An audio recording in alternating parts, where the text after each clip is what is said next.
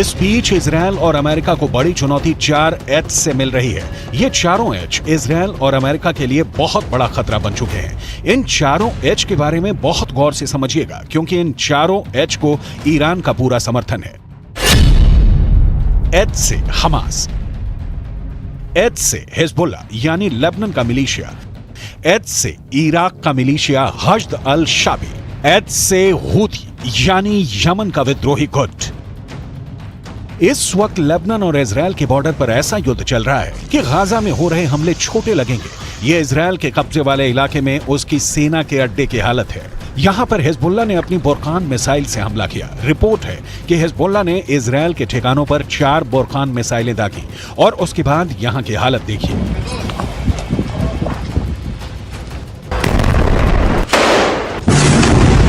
Hezbollah ने अपनी सबसे खतरनाक स्नाइपर फोर्स उतार दी है। हिजबुल्लाह ने अपने एंटी टैंक दस्तों को इजरायल की पोस्ट पर लगातार हमलों का ऑर्डर जारी किया है। इजरायल के कई शहर टारगेट पर हैं। गाजा में बमबारी के खिलाफ हिजबुल्लाह और हूथी दोनों ने अपने हथियार गोदाम खोल दिए हैं।